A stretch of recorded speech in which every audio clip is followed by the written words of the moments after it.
చెప్పండి. Good evening sir.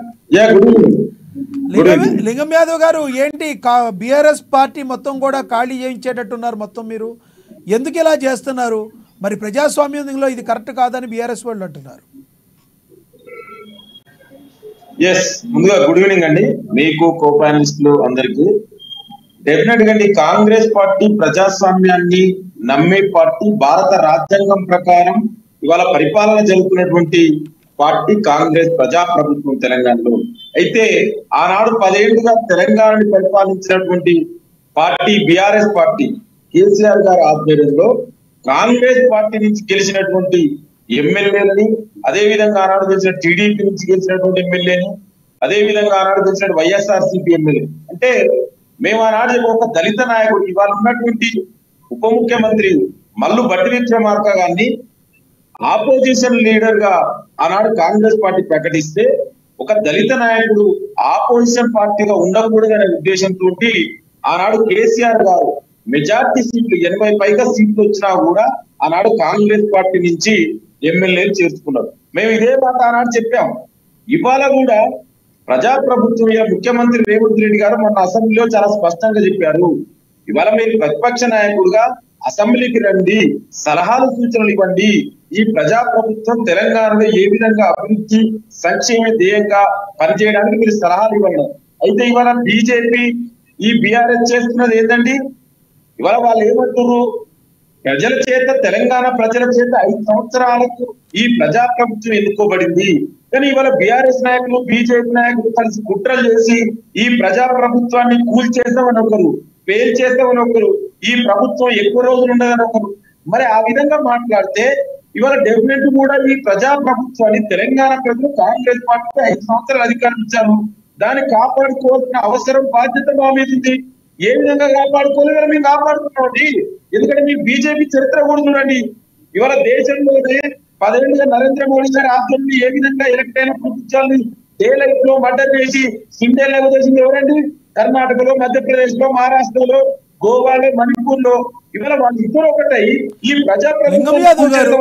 లింగం యాదవ్ గారు, ఇక్కడ ఇప్పుడు బీజేపీ పార్టీ ఏమంటుంది, మీరు బీఆర్ఎస్ నుంచి వచ్చేవాళ్ళు కానీ వేరే పార్టీ నుంచి వచ్చేవాళ్ళు కానీ ఎవరైనా కూడా రాజీనామా చేసి రమ్మంటున్నారు.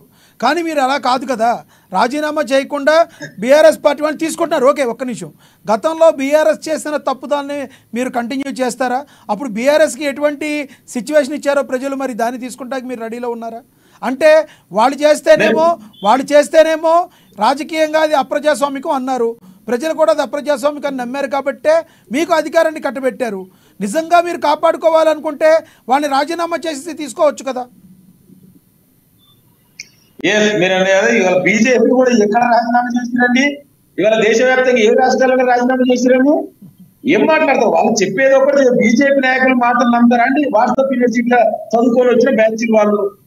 ఇవాళ ఎవరు సుజనా చౌదరి రాజ్యసభ ఎంపీ రిజైన్ చేసిందండి? సీఎం రమేష్ రాజ్యసభ రిజైన్ చేసిందండి? ఏం మాట్లాడతారండి వాళ్ళు? వాళ్ళు మాట్లాడేది మీకు నేను ఏమంటున్నానంటే, ఇవాళ బీఆర్ఎస్ తెలంగాణ రాష్ట్రం గురించి మాట్లాడుతున్నారు.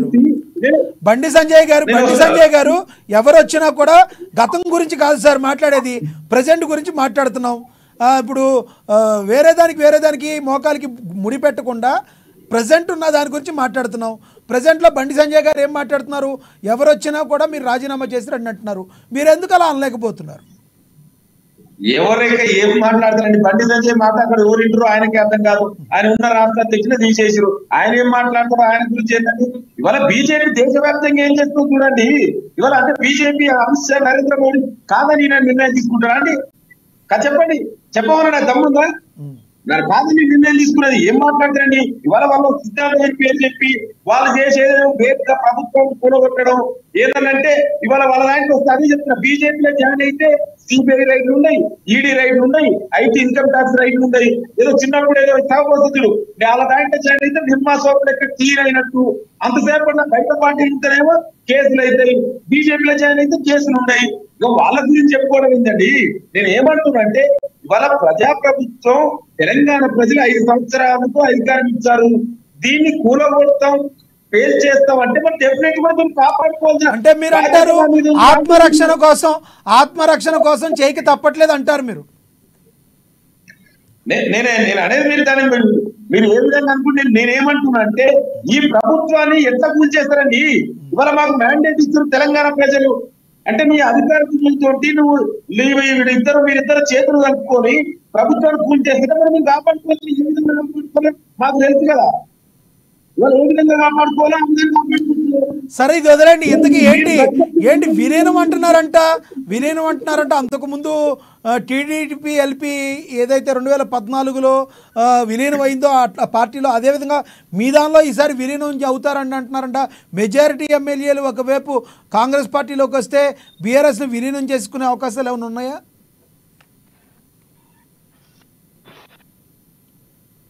నేను అదే చెప్తున్నాండి. ఇవాళ మెజార్టీ ఎమ్మెల్యేలు తెలంగాణ ప్రజలు ప్రజాప్రభుత్వానికి అధికారం ఇచ్చారు. ఇవాళ వాళ్ళందరూ ఈ ప్రజాప్రభుత్వాన్ని కాపాడుకోవడం కోసం ఇవాళ కాంగ్రెస్ పార్టీలో జాయిన్ అవుతున్నారు. ఇవాళ మీ 10 ఏళ్ల పరిపాలన దుర్మార్గ పాలనకు మా యొక్క 6 నెలల్లో దాదాపు 2.5 నెలల పైగా బోర్డర్ కూడా పిల్లెత్తుంది. మా పరిపాలనకు మీ పరిపాలన 10 ఏళ్ల పాలనకు చర్చ పెట్టండి. మీరేం చేసిరో మేమేం చేసినో చెప్తాం. మీరు 10 సంవత్సరాలు ఎంత దుర్మార్గంగా చేసిరు, ఎంత వ్యవస్థలన్నిటి కూడా లోపభూయిష్టం చేసిరు, వ్యవస్థలన్నిటి కూడా నిర్వీర్యం చేసించారు. పరిపాలన అంతా బ్రాహ్మణుల నుంచి జరిగింది. ఇవాళ బ్రాహ్మణులు సఫకేట్ అయిన వాళ్ళంతా కూడా బయటకు వస్తున్నారు. నీ కేసీఆర్ గడిలకి బయటకు వస్తున్నారండి సఫకేట్ అయ్యి. ఇవాళ అందుకే కాంగ్రెస్ పార్టీలో ఈ జాయిన్ అవుతున్నారు. మీరు చూడండి, డెఫినెట్ కూడా వస్తారు. డెఫినెట్ కూడా భారతదేశంలో లింగం యాదవ్ గారు, భారతదేశంలో ప్రాంతీయ పార్టీలు ఉండకూడదా, ఓన్లీ జాతీయ పార్టీలో ఉండాలని ఫిక్స్ అయినట్టున్నారు? నేను ఒకటి చెప్తాను. నేను ఇంత ముందే చెప్పా. ముఖ్యమంత్రి గారు రేవంత్ రెడ్డి గారు అసెంబ్లీ మొదటి సెషన్ లో ప్రజాప్రభుత్వం అసెంబ్లీ మొదటి సెషన్ లో చాలా స్పష్టంగా చెప్పారు.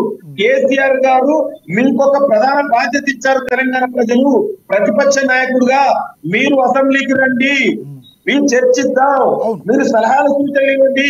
ప్రజాస్వామ్యంలో ప్రతిపక్షం పాలక పక్షం కూడా ఉండాలని కోరుకునే పార్టీ కాంగ్రెస్ పార్టీ.